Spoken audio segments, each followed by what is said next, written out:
Cities Skylines 2 is hitting PC on October 24th, promising brand new features and improvements over the first game. So in this video, let's touch on 5 of those features that are new to Cities Skylines 2 and bring you up to speed so that you're fully aware for when the game launches. And hey, if you learned something new or you're excited to get your hands on the game, feel free to leave a like and subscribe.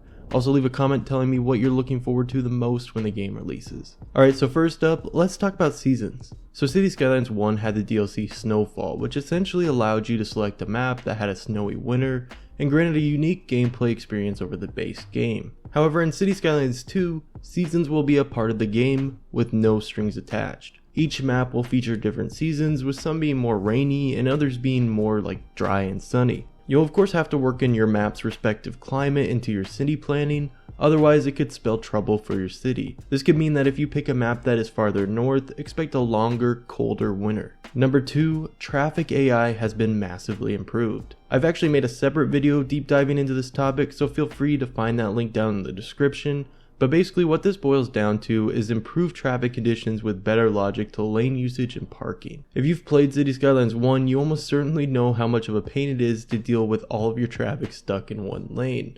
With this improvement, we should expect to see lanes more widely used, hopefully meaning for easier traffic control. Citizens each have their own pathfinding costs depending on time, comfort, money, and behavior, and we'll talk about that a little bit more later. But for example, time can be dependent on the speed limit of the roads in your city, where if 2 roads go to the same place, but one is a highway and the other is a surface street, the citizen will likely favor the highway unless there's traffic or an accident blocking that road.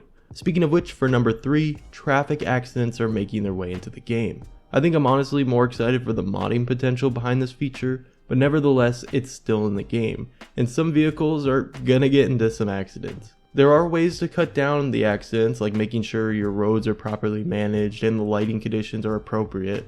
And in order to clear these accidents, you'll have to make sure that you have a road maintenance depot nearby, in addition to a large police presence in your city. I personally think this is a hilarious feature that could definitely make for some interesting moments in all of our cities.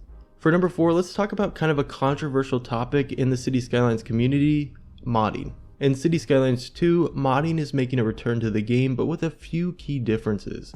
The first being that modding will be available to all players regardless if you're on console or PC. The second, Steam Workshop will no longer be used to host mods. Instead, a new system known as Paradox Mods will be implemented within the game itself. For those of you out there that are worried that this could mean paid mods are making their way into the game, I would say that's definitely a valid concern, but Colossal Order have put out a statement saying that paid mods will not be coming to the game under any circumstance. Modding tools will be released to the community shortly after launch, so definitely be on the lookout for some cool mods in the months following release. On to our last topic, number 5, where Citizen AI sees massive improvements. There are loads of improvements to the Citizen AI, but let's focus on only age groups for now. Citizens will age through 4 different life stages: children, teens, adults, and seniors. Over time, you'll see the health of the citizen rise and fall like it would kind of naturally in our real world, meaning that as a citizen gets older, more healthcare will be needed in order to provide care to them. Additionally, as they get older, they get kind of the choice of how they want to approach working,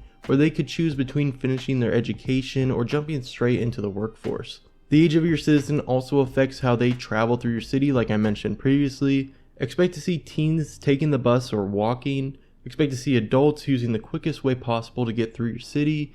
And for seniors, they'll go fast or slow, but will choose the most comfortable way of getting from point A to point B. But there we have it, 5 new features or improvements to Cities Skylines 2 over the first game.